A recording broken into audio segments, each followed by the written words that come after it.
ഗ്രാമിക ന്യൂസിലേക്ക് സ്വാഗതം. പാനൂരിനടുത്ത മുത്താറിപ്പീടികയിൽ മുസ്ലിം ലീഗ് പ്രവർത്തകന്റെ വീടിന് നേരെ വീണ്ടും ബോംബേറ്. വലിയ പറമ്പത്ത് റഫീഖിന്റെ വീടിന് നേരെയാണ് ബോംബേറുണ്ടായത്. പാനൂർ പോലീസ് അന്വേഷണം ആരംഭിച്ചു. ഞായറാഴ്ച പുലർച്ചെ 2:30 സംഭവം.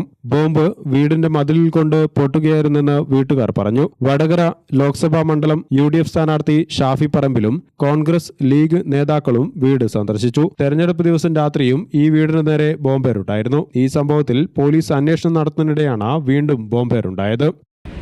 മൊകേരി പഞ്ചായത്ത് മുസ്ലിം ലീഗിൻ്റെ വനിതാ ലീഗിൻ്റെ ഒരു വിങ് ആണ്. ഈ ഇലക്ഷനുമായി ബന്ധപ്പെട്ട്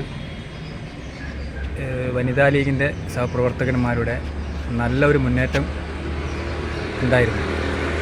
അതുമായി ബന്ധപ്പെട്ടിട്ടാണോ എന്ന് സംശയിക്കുന്ന രൂപത്തിലാണ് മിനിഞ്ഞാന്ന് ഇലക്ഷൻ കഴിഞ്ഞ അന്ന് അർദ്ധരാത്രി ഒരു ബോംബ് സ്ഫോടനം ഉണ്ടാവുകയും അതുമായി ബന്ധപ്പെട്ട് പോലീസിൻ്റെ അന്വേഷണം നടക്കുന്ന സമയത്ത് ഇന്നലെ 2 പാതിരാ സമയത്ത് 2 മണിക്കും പോലീസിൻ്റെ വിങ് ഇവിടെ ഉണ്ടായപ്പോൾ അവരല്പം അങ്ങോട്ട് മാറിയപ്പോഴാണ് 2:20 വീണ്ടും ഒരു ബോംബ് സ്ഫോടനമുണ്ടായത്.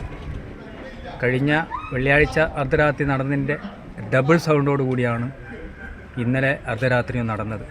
ആരാണെന്നുള്ളത് മനസ്സിലായിട്ടില്ല. പക്ഷേ ഇതൊരു വ്യക്തിവൈരാഗ്യമല്ല, ഒരു രാഷ്ട്രീയ വൈരാഗ്യം മാത്രമാണ്. സംഭവത്തിൽ പാനൂർ പോലീസ് അന്വേഷണം ഊർജിതമാക്കി. ഗ്രാമിക ന്യൂസ്, കൂത്തുപറമ്പ്.